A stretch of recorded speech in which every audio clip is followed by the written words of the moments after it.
जैसा कि हमने अपनी पिछली कक्षा में पढ़ा कि बाबा वीर बंदा बहादुर की शहादत के बाद सिखों में एक राजनीतिक नेतृत्व की शून्यता उत्पन्न हुई। अपने धर्म, अपने समाज, अपनी संस्कृति की रक्षा के लिए इन लोगों ने अपने आप को मिसलों में संगठित किया। पंजाब में उस दौर में कुल 12 मिसलें अस्तित्व में आईं, जिसमें एक मिसल थी सुकरचकिया मिसल। इसका विस्तार रावी से चिनाब नदी के मध्य में था। इस मिसल के संस्थापक चढ़त सिंह थे। उनकी मृत्यु के बाद महासिंह उनके उत्तराधिकारी हुए। महासिंह और माता राज कौर के संतान के रूप में महाराजा रणजीत सिंह का जन्म नवंबर 1780 में गुजरावाला में हुआ। गुजरावाला सुकरचकिया मिसल की प्रशासकीय केंद्र था। दूसरे शब्दों में वह सुकरचकिया मिसल की राजधानी थी। यह गुजरावाला आज पाकिस्तान के पंजाब प्रांत में स्थित है। 1790 में अपने पिता के साथ महाराजा रणजीत सिंह ने अपनी प्रथम लड़ाई लड़ी थी। 12 वर्ष की अवस्था में 1792 में इनके पिता महासिंह का देहांत हो गया। तब इनकी अवस्था शासन के योग्य नहीं थी, अतः प्रशासकीय कार्यों के लिए एक प्रतिशासन परिषद का गठन किया गया। प्रतिशासन परिषद का गठन किया गया कि 1792 में हुआ। इसमें इनकी माता राजकौर, इनकी सास सदा कौर और दीवान लखपत राय थे। 1792 से 1797 तक यह काउंसिल प्रशासकीय कार्यों की देखरेख करती थी।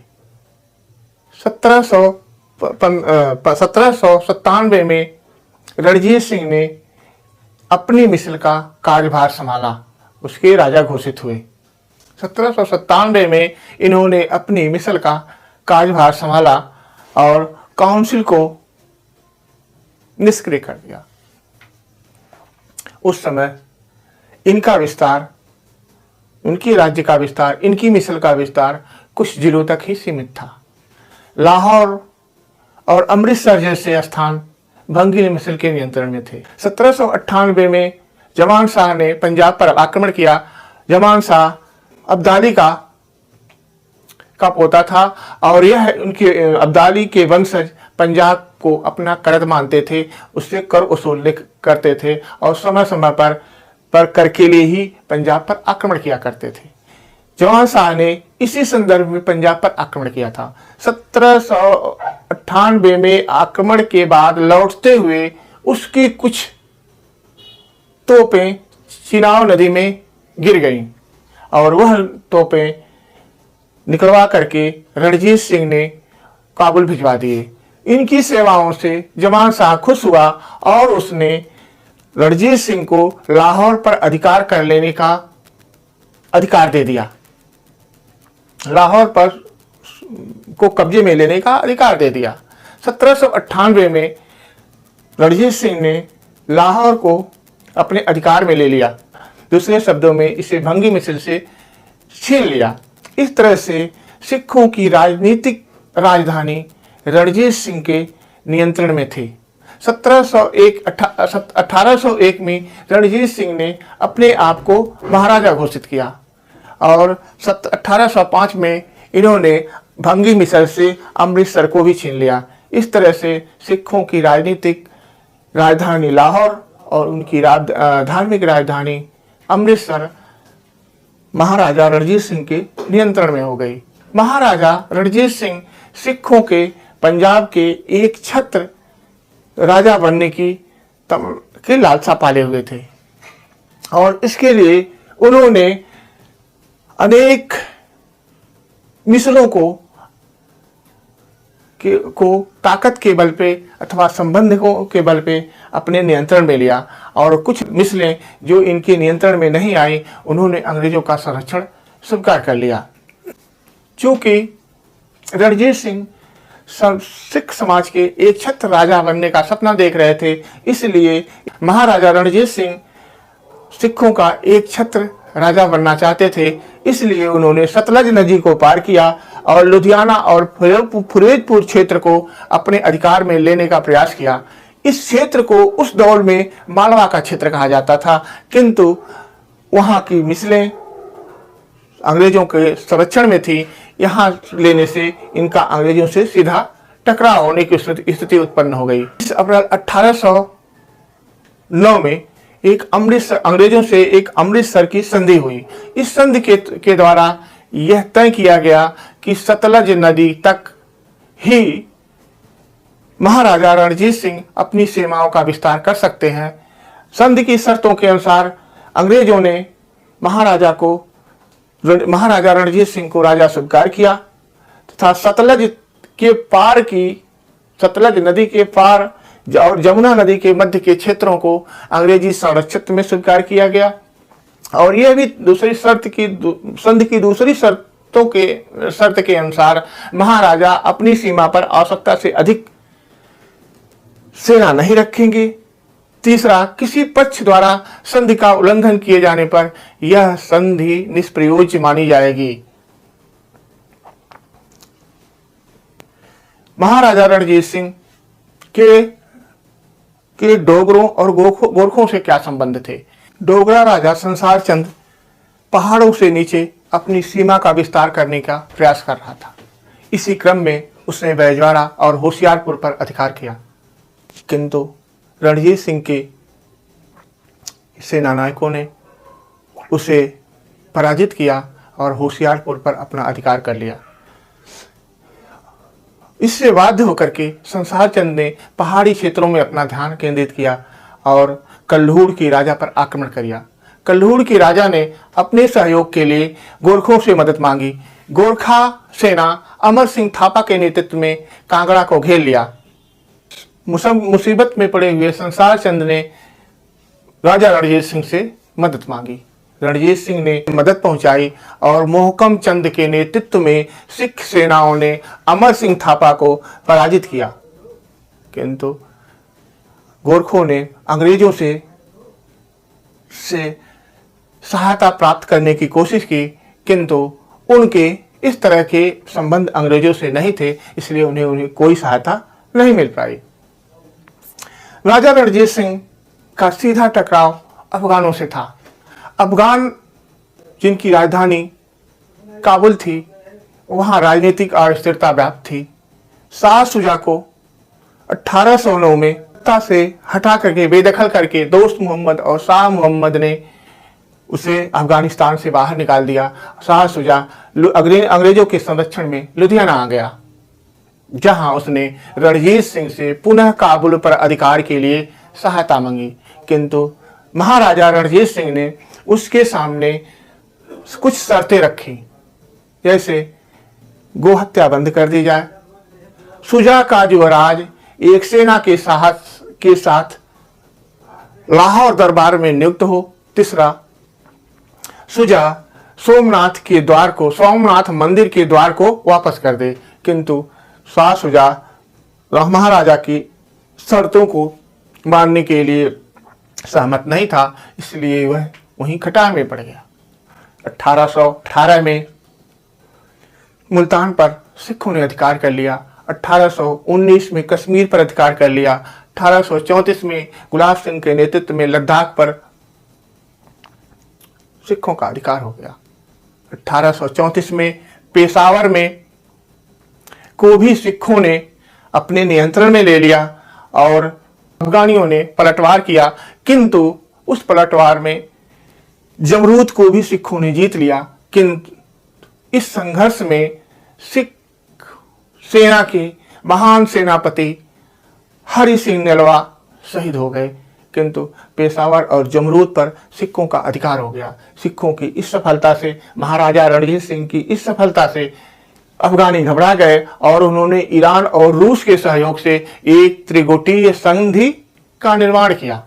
इसके पक्ष में, इसके प्रत्युत्तर में शाह शुजा अंग्रेज और महाराजा रणजीत सिंह के नेतृत्व में एक त्रिपक्षीय संधि 1838 में हुई। कुछ समय पश्चात महाराजा रणजीत सिंह स्वास्थ्य कारणों से पीड़ित हो गए, वे लकवाग्रस्त हुए। उनका इलाज हुआ, अंग्रेजी डॉक्टरों के नियंत्रण में इलाज हुआ, किंतु जून 1839 में उनका देहांत हो गया। एक महान सेनानायक, साम्राज्य निर्माता, शेरे पंजाब का देहावसान जून 1839 को हो गया। उन्होंने सिख समाज के लिए अनेक महत्वपूर्ण कार्य किए, एक प्रशासकीय व्यवस्था के, आधुनिक सिख सेना के वे प्रवर्तक माने जाते हैं। अब हमें उनके प्रशासकीय सुधारों के विषय में भी कुछ जानना होगा। मध्यकाल के अन्य शासकों की बात इनका, यानी महाराजा रणजीत सिंह का भी शासन एक तरह से स्वेच्छाचारी था। जैसे मध्यकाल के शासकों में सारी शक्तियां निहित हुआ करती थी, वही सर्वोच्च प्रशासक होते थे, वही सर्वोच्च सेनापति होते थे, वही सर्वोच्च न्यायाधीश होते थे। उसी तरह से राजा रणजीत सिंह की राज्य में भी सारी शक्तियां उन्हीं में निहित थीं। यद्यपि वह अपने आप को खालसा सरकार के सिख राष्ट्रमंडल के सेवक कहते थे, किंतु उनकी सरकार को खालसा सरकार के नाम से जाना जाता था। उन्होंने गुरु नानक और गुरु गोविंद सिंह के नाम से सिक्के चलाए थे। उन्होंने अपने साम्राज्य को प्रांतों में विभाजित किया। उन्हें नाजिम कहा गया, एक प्रांतीय अधिकारी को नाजिम कहा गया, सरदार कहा गया, और प्रांतों को जिलों में बांटा गया। जिलों को का जो प्रमुख हुआ करता था, हम उसको कारदार कहते थे। आज हम जिले के प्रमुख को जिलाधिकारी कहते हैं। निम्न स्तर पर प्रशासन का कार्य पंचायतें देखा करती थी। पंचायतों का ग्रामीण स्तर पर प्रभावी नियंत्रण था। भूमि व्यवस्था, सरकार की आय का प्रमुख स्रोत भूमि राजस्व था, जो उपज का 33 से 40% तक वसूल किया जाता था। यह अधिकतम था और कर वसूली में कठोरता बरती जाती थी। किंतु महाराजा रणजीत सिंह अपने किसानों का बहुत ही ध्यान रखते थे। उनकी सिंचाई की व्यवस्था के लिए उसका प्रबंध में सहयोग करते थे। सैनिक अभियानों के समय कृषकों और उनकी कृषि का विशेष ध्यान देने का निर्देश दिया गया था। कृषकों को सेना में भी रोजगार के अवसर थे। न्याय व्यवस्था, इनकी न्याय व्यवस्था कठोर थी और तुरंत थी। आज की भांति न्यायालयों की कोई श्रृंखला नहीं थी। लाहौर में एक अदालत आला हुआ करते थे, यानी सर्वोच्च अदालत हुआ करती थी। सर्वोच्च अदालत में महाराजा न्याय सुना करते थे। प्रांतों में भी न्यायालय थे, जिलों में भी न्यायालय थे। प्रांत और जिले के न्यायालयों के विरुद्ध अदालत आला में अपील की जा सकती थी। ग्राम स्तर पर न्याय का कार्य पंचायतें देखा करती थी। न्याय विशेषतः समाज, धर्म, परंपराओं पर आधारित हुआ करता था, वो तुरंत था। न्याय व्यवस्था निष्पक्ष थी और अपराधियों पर बड़े बड़े जुर्माने लगाए जाते थे। दूसरे शब्दों में यह कहा जा सकता है कि न्याय व्यवस्था भी राजस्व संकलन का एक साधन थी। राजा रणजीत सिंह की प्रतिभा उनके सैनिक संगठन में निखर के आई। उन्होंने महसूस किया कि जो छोटे छोटे मिसलों को, छोटे छोटे जमींदारों को, छोटे छोटे राज्यों को इकट्ठा करके एक बहुत बड़ी सेना, एक बहुत बड़ा साम्राज्य बनाया गया है, उस साम्राज्य को संगठित सेना के बगैर के बिना सुरक्षित नहीं रखा जा सकता। इसलिए उन्होंने महसूस किया कि हमारी सेनाएं नियमित नहीं हैं, वह प्रशिक्षित नहीं हैं, कुशल नहीं हैं, चलायमान नहीं हैं, इस और उनकी आय का कोई नियमित साधन नहीं है। इसलिए उन्होंने एक नियमित सेना का गठन किया, सैनिकों को मासिक वेतन दिया, जिसे महादारी कहते थे। महादारी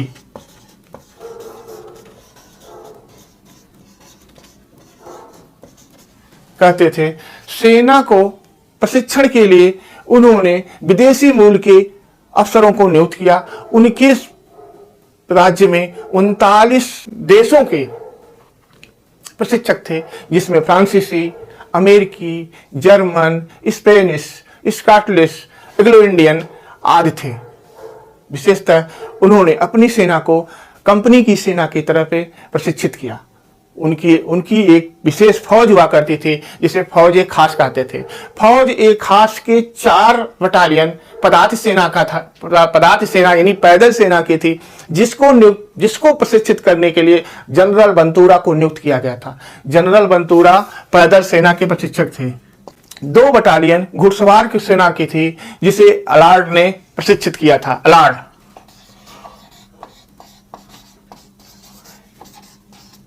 घुड़सवार सेना को अलार्ड ने, कोर्ट और गार्डनर ने तोप खाने का संगठित किया था।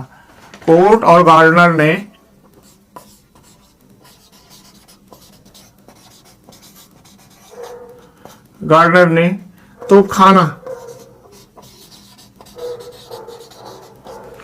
तोप खाने को संगठित किया था। और लाहौर तथा अमृतसर में तोप खाना और गोला बारूद के लिए कारखाने बनाए गए थे।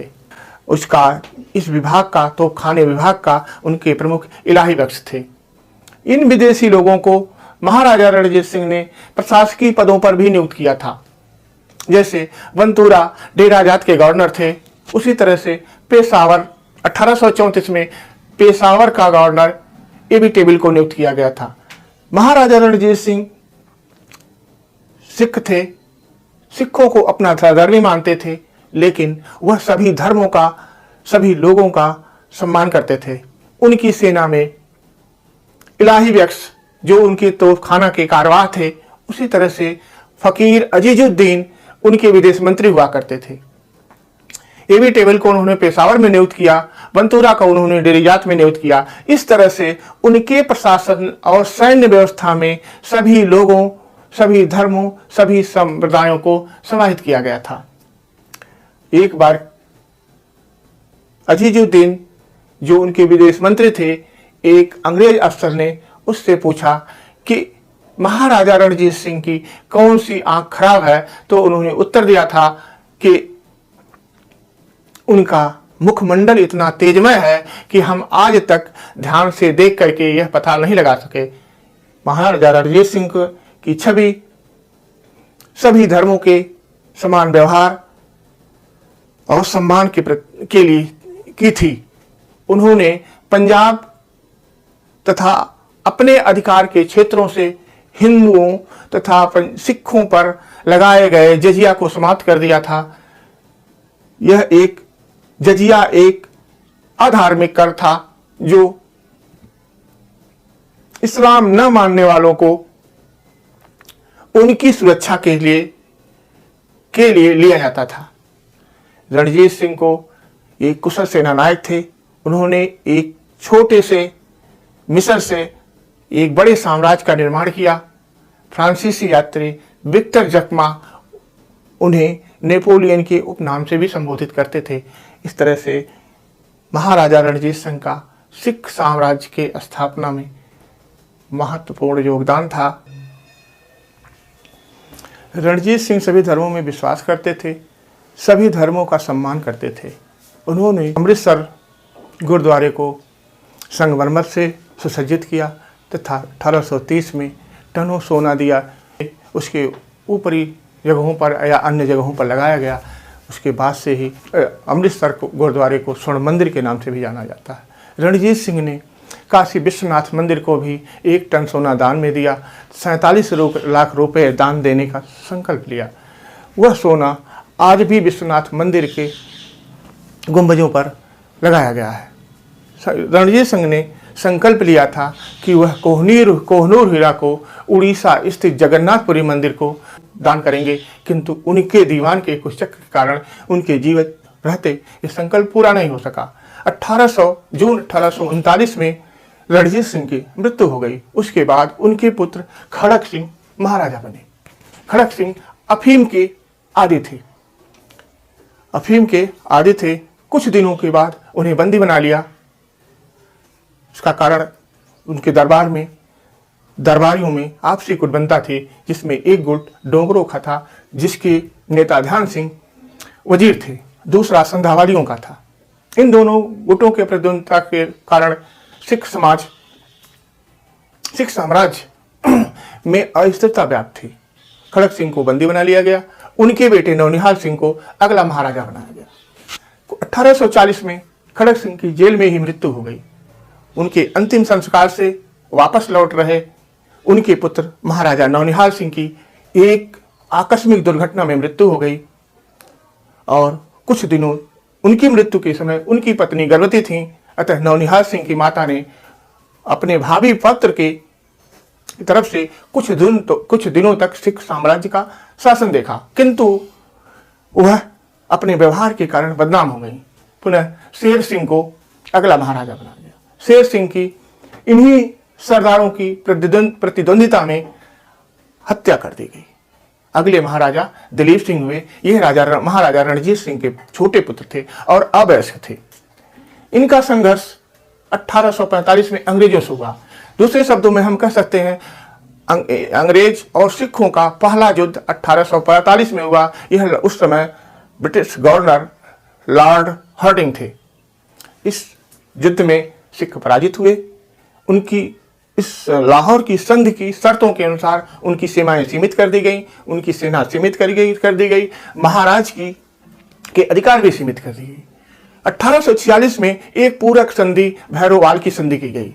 इस भैरोवाल की संधि के अनुसार एक सेना की टुकड़ी महाराजा दलीप सिंह की सुरक्षा में लाहौर में रखी जानी थी और यह सेना उनके अल्पवयस्क रहने की अवधि तक थी। उनकी अल्पवयस्क की अवधि 1854 में पूरी होती। 1800 सिख और अंग्रेजों का दूसरा युद्ध 1849 में हुआ। उस समय ब्रिटिश गवर्नर लॉर्ड डलहौजी थे। उन्होंने एक घोषणा के द्वारा मार्च 1849 को सिख साम्राज्य को ब्रिटिश साम्राज्य में मिला लिया और महाराज को शिक्षा के लिए लंदन भेज दिया। संघर्ष में कोहनूर हीरा सिखों से ब्रिटिश गवर्नर को प्राप्त हुआ और उसने महारानी एलिजाबेथ को दिया। वह कोहनूर हीरा आज भी महारानी की शोभा बढ़ाता है, उनकी मुकुट की शोभा बढ़ाता है। महारानी एलिजाबेथ की मृत्यु के बाद नई महारानी ने इस हीरो को अपने मुकुट में स्थापित करने से इनकार कर दिया। आज वह ब्रिटेन में एक म्यूजियम में संरक्षित है। भारत सरकार उसको अपना मानती है, पाकिस्तान सरकार उस पर अपना अधिकार का दावा करती है। ये दोनों सरकारें कोहनूर हीरो पर अपना अधिकार मानती हैं, किंतु आज भी यह हीरा ब्रिटिश सरकार के पास, ब्रिटिश महारानी के पास सुरक्षित है।